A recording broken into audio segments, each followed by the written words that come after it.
SMF part 13।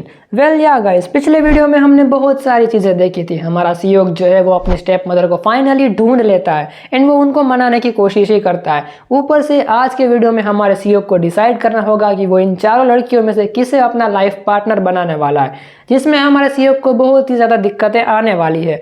तो अगर तुम्हें ये सीरीज़ पसंद आ रही है तो वीडियो को ज़रूर लाइक करना एंड चैनल पर नए हो बेशक सब्सक्राइब करना। बाकी सीधा शुरू करते हैं आज का वीडियो। Let's begin.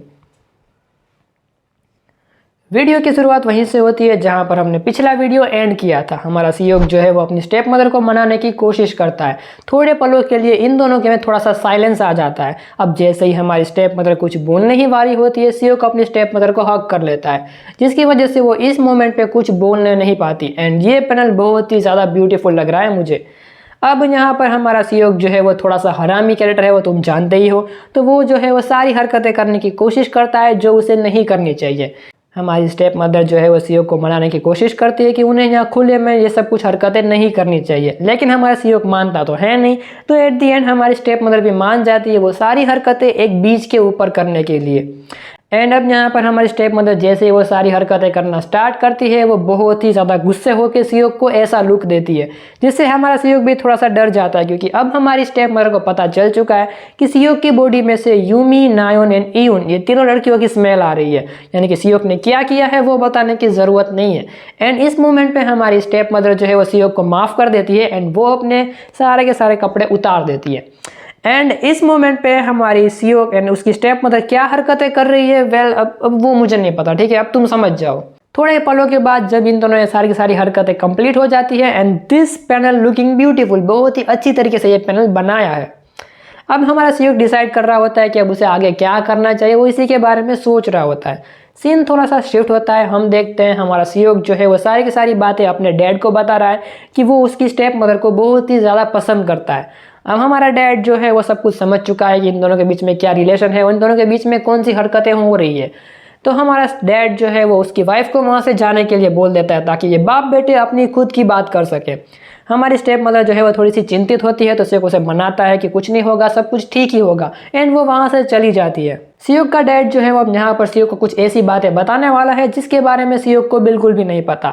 सबसे पहले सीओक का डैड जो है वो ये कहता है कि उसकी मदर के मर जाने के बाद वो जो है अपने काम के ऊपर बहुत ही ज़्यादा फोकस करने लगा है एंड उसने सीओक को कोई भी कमी ना हो उसकी पूरी कोशिश करी है। लेकिन जब वो सबसे पहले अपनी सेक्रेटरी AKA सीओक की स्टेप मदर को मिलता है तो वो उसके प्यार में बहुत ही ज़्यादा पागल हो चुका है। हमारा सीओक का जो डैड है वो उसको मनाने के लिए बहुत ही ज़्यादा कोशिशें करता है, लेकिन हमारी स्टेप मदर जो है वो उस वक्त भी है जो सीओक के डैड को मना कर रही होती है कि उन दोनों के बीच में एज डिफरेंस बहुत ही ज़्यादा है एंड वो सीओक के लिए एक परफेक्ट मदर नहीं बन सकती। लेकिन एट दी एंड सीओक के डैड ने उसे इतना ज़्यादा मनाने की कोशिश करी रहती है कि वो उसको ना नहीं बोल पाती है। ये दोनों जो है वो शादी वगैरह कर लेते हैं। इसके बावजूद भी हमारा सीओक का डैड जो है वो कभी स्टेप मदर के साथ ज़्यादा फिजिकल कॉन्टैक्ट में नहीं आ पाया है। हो सकता है कि वो अपनी वाइफ को बहुत ज़्यादा पसंद करता था, जिसकी वजह से वो इसके साथ ज़्यादा फिजिकल नहीं हो पाया। ये बात सुन के हमारे सीओक को लाइट होती है कि वो जो पिल्स थी वो एक्चुअली उसके डैड के लिए थी, ना कि उसकी स्टेप मदर के लिए। इसके आगे सीओक का डैड जो है वो ये बोलता है कि अगर तुम उसकी वाइफ को पसंद करते हो तो उसमें तुम्हारी कोई गलती नहीं है, लेकिन तुम्हें एक बात का ख्याल रखना पड़ेगा। आज से 1 साल के बाद हम दोनों जो है वो स्टेप मदर के सामने जाएंगे एंड उसको डिसाइड करने देंगे कि वो किसके साथ अपनी लाइफ स्पेंड करना चाहती है। कि अगर स्टेप मदर ने जो है वो सीओक को सिलेक्ट किया तो वो दोनों को जो है वो खुशी खुशी रहने देगा, लेकिन अगर स्टेप मदर ने जो है वो सीओक के डैड को पसंद किया तो सीओक जो है फिर कभी भी उसकी लाइफ में इंटरफेयर नहीं करेगा, ना ही अपनी स्टेप मदर को दोबारा देखने की कोशिश भी करेगा उस नज़र से। एंड एट दी एंड हमारा सीओक का डैड ये कहता है कि अगर ये सारी चीज़ें हुई तो वो सीओक को एक दूसरी सिटी भेज देगा ताकि वो अपना खुद का कुछ बिजनेस डेवलप कर सके। अब इस मोमेंट में सीओक को कुछ समझ में नहीं आता कि उसे क्या बोलना चाहिए, तो वो सीधे सीधे इस चैलेंज को या फिर इस कंडीशन को एक्सेप्ट कर ही लेता है। एंड अब मुझे नहीं पता चल रहा कि सीओक के डैड ने जो है वो अपनी वाइफ के लिए ऐसी कंडीशन क्यों ही रखी। अगर मैं सीओक के डैड की जगह पर होता एंड मैं सीओक का डैड होता, सीओक मुझे ये सब कुछ हरकतें करने के लिए बोलता, मैं 2 चांटे मारता उसे कि तू क्या सोच रहा है, मेरी बीवी के ऊपर नजर रख रहा है तू, हरामखोर। दूसरी तरफ हम देखते हैं हमारी स्टेप मदर जो है वो एक कैफे में सारी चाय वगैरह कुछ पी रही होती है, वहाँ पर नायोन एंड यूमी भी आ ही जाती है। हमारी स्टेप मदर जो है वो इन दोनों को सारी की सारी बातों के बारे में बताती है कि कैसे उसने सियोक के साथ टाइम स्पेंड करा है।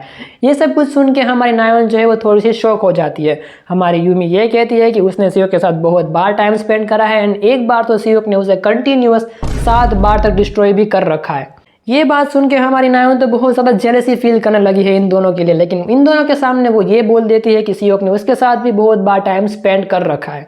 दूसरी तरफ हम देखते हैं कि सियोक जो है वो अपनी डैड के ऑफिस से बाहर आ रहा है, अपनी स्टेप मदर को कांटेक्ट करने की कोशिश कर रहा है। तभी उसे मैसेज आता है कि तुम जहाँ भी हो फटाफट यूमी के घर पहुँच जाओ।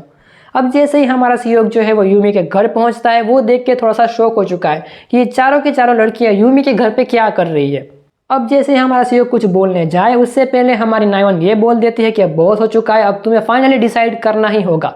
हमारा सियोक पूछता है कि उसे क्या डिसाइड करना है, तो ये चारों के चारों लड़कियां उसके सामने खड़ी हो जाती है। वो ये बोलती है कि तुम्हें फाइनली डिसाइड करना होगा कि इन चारों में से तुम किसको सबसे ज़्यादा पसंद करते हो। ये सुन के हमारा सियोक बहुत ज़्यादा कन्फ्यूज हो जाता है। वो इन चारों लड़कियों को सॉरी बोल देता है कि वो इस मोमेंट पे किसी को भी सिलेक्ट नहीं कर सकता कि और वो यहाँ ही कोई अच्छा डिसीजन बना सकता है। अब यहाँ पर हमारी स्टेप मदर जो है वो तो कुछ बोलती नहीं है, लेकिन बाकी के तीनों लड़कियों को पता था कि सियोक जो है वो ये चीज़ डिसाइड नहीं कर पाएगा। तो इन तीनों लड़कियों ने जो है वो सियोक को डिसाइड करने के लिए एक छोटा सा टेस्ट बनाया है एंड वो टेस्ट इस प्रकार से है कि सियोक के आँख के ऊपर एक ना पट्टी बांधी जाएगी। फिर ये चारों के चारों लड़कियां जो है वो एक पर्टिकुलर ऑर्डर में सियोक को किस करेगी और सियोक को डिसाइड करना है कि इन चारों में से कौन सी किस उसे सबसे ज़्यादा सेटिस्फेक्शन और अच्छी लगी। फिर सियोक के पास जो है वो 4 हफ्तों का टाइम होगा एंड सियोक जो है वो बारी बारी एक एक लड़कियों के साथ एक एक हफ्ता जो है टाइम स्पेंड करेगा और इस एक हफ्ते में वो उसके साथ डेट पे भी जा सकता है और कोई भी सारी हरकतें कर सकता है। एंड इन 4 हफ्तों के बाद सियोक को डिसाइड करना होगा कि वो किसको अपना लाइफ पार्टनर बनाने वाला है। अब ये सब कुछ सुन के हमारा सियोक और भी ज़्यादा कंफ्यूज हो चुका है, लेकिन इस वक्त सियोक की आंखों के में पट्टी बांध दी गई है एंड हमारी जो है सारी लड़कियां जो है बारी बारी सियोक को किस करती है। लेकिन जब चौथी लड़की की बारी आती है तो वो सियोक को किस करने से मना कर देती है। वो ये कहती है कि वो इसका पार्ट नहीं बनना चाहती। एंड यहाँ पर मैं गेस कर रहा हूँ कि वो चौथी लड़की और कोई नहीं हमारी स्टेप मदर ही थी। अब रिजल्ट की बारी आ चुकी है। हमारे सियोक को बताना पड़ेगा कि उसे कौन सी किस सबसे ज़्यादा पसंद आई एंड सियोक ये बोलता है कि उसे तीनों के तीनों किस जो है वो बहुत ज़्यादा पसंद आई है। ये सुन के वो बाकी की जितनी लड़कियां हैं वो थोड़ी सी गुस्सा तो हो ही जाती है। सीन थोड़ा सा शिफ्ट होता है। सुबह सुबह हमारा सियोक जो है वो ठीक से तैयार भी नहीं हुआ एंड कोई उसका घर का दरवाज़ा बहुत ही ज़ोर ज़ोर से खटखटा रहा होता है। सियोक दरवाज़ा खोल के देखता है तो वो बहुत ही ज़्यादा शॉक हो चुका है क्योंकि दरवाजे के सामने हमारी ईयून खड़ी है एंड इस वक्त वो बहुत ही ज़्यादा ब्यूटीफुल लग रही है। Like damn. हमारी ईयून जो है वो सियोक को कहती है कि तुम फटाफट तैयार हो जाओ, फटाफट मेरे साथ चलो। सियोक पूछता है कि कहाँ जाना है, किसके लिए देरी हो रही है। तो हमारी ईयून जो है वो सियोक को कुछ ऐसा लुक देती है, उसे ये कहती है कि कुछ भी सवाल किए बिना मेरे पीछे आओ। ये सुन के सियोक भी लाइक ओके मैडम, आप जो कहोगी हम वही करेंगे। अब हमारी ईयून जो है वो सियोक को एक क्लब में ले आती है। इस क्लब में वो जैसे सियोक एंट्री लेता है उसकी फटके 4 हो जाती है क्योंकि सियोक के सामने ढेरों सारी लड़कियां हैं बिना कपड़ों के एंड सिर्फ लड़कियां ही नहीं बहुत ज़्यादा लोग भी है उसके सामने। सियोक जो है एक तरफ नज़र फिराता है तो बॉलीवुड की सबसे हॉटेस्ट लड़की जो है वो भी वहाँ पर मौजूद है। एक्चुअली मुझे यहाँ पर बॉलीवुड तो नहीं बोलना चाहिए था। सियोक जो है वो दूसरी तरफ देखता है तो 2 कपल्स जो होते हैं जो कि बहुत बड़े सेलिब्रिटीज होते हैं वो भी वहाँ पर मौजूद हैं। बाद में सियोक को पता चलता है कि ये सारे के सारे लोग ईयून के स्लेव्स हैं एंड वो ईयून को एज अ मास्टर कह के ही बुलाते हैं। अब हमारी सियोक जो है वो थोड़ा सा ईयून को पूछता है कि सबके बारे में एंड हमारी ईयून जो है वो अपना टॉप एक्सपोज कर देती है। वो सियोक से ये कहती है कि अगर तुम मुझे पसंद करते हो तो तुम्हें ये सारी की सारी चीज़ें मिलेगी। अब हमारी ईयून के बाजू में एक लड़की खड़ी होती है जो कि बहुत ही ज़्यादा ब्यूटीफुल होती है।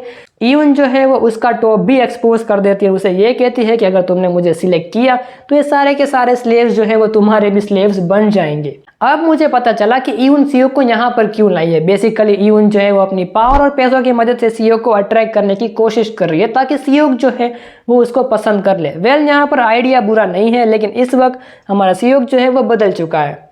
ये सब कुछ सुन के हमारा सियोक जो है वो ईयून से ये कहता है कि वो सिर्फ और सिर्फ ईयून के लिए ही अट्रैक्टेड है, बाकी इन सभी लड़कियों या फिर बाकी लोगों के लिए नहीं। एंड ये सुन के हमारी ईयून जो है वो थोड़ी सी इंप्रेस भी हो जाती है एंड वो अपने संपूर्ण निर्वस्त्र परिस्थिति में आ जाती है एंड वो सियोक को अट्रैक्ट करती है वो सारी हरकतें करने के लिए। अब हमारे यून को अंदाज़ा नहीं होता है कि सियोक जो है वो इन सभी लड़कियों के सामने उसको ओवर पावर कर देगा, जिसकी वजह से हमारी यून जो है वो अपनी कोई भी फीलिंग्स को कंट्रोल नहीं कर पाती एंड वो सियोक को मास्टर बुला देती है। ये देख के उसके जितने भी स्लेव्स हैं वो सारे के सारे स्लेव्स जो है वो बहुत ज़्यादा शॉक हो चुके हैं, यहाँ तक कि वो यून को देख के अपनी खुद की फीलिंग्स को कंट्रोल नहीं कर पा रहे हैं, जिसकी वजह से यून जो है वो बहुत ही ज़्यादा एम्बेरसमेंट फील करती है। लेकिन एट द एंड हमारा सियोक जो है वो इन सभी लोगों के सामने यून की सेटिस्फेक्शन को डिज़ायर कर ही देता है। एट द एंड हमारी यून जो है वो अपने सारे कपड़े पहन लेती है। वो सियोक से ये कहती है कि तुम्हें अगर घर जाना है तो तुम जा सकते हो। वो सारी साफ सफाई करवा के खुद भी अपने घर चली जाएगी। हमारा सियोक जो है वो बस वहाँ से जाने ही वाला होता है, लेकिन एंड में हमारी यून जो है वो ये बोलती है कि चाहे कुछ भी हो जाए वो सियोक को बहुत ही ज़्यादा पसंद करती है। And this panel really looks beautiful भाई। सीन थोड़ा सा शिफ्ट होता है। हमारी यून एंड हमारी नायोन जो है वो दोनों एक कैफे में ये सारी की सारी बातें कर रहे होते हैं, जहाँ पर यून नायोन से वो सारी की सारी बातें बताती है। ये सब कुछ सुन के नायोन जो है वो थोड़ी सी गुस्सा हो जाती है, थोड़ी सी जेलस भी हो ही जाती है।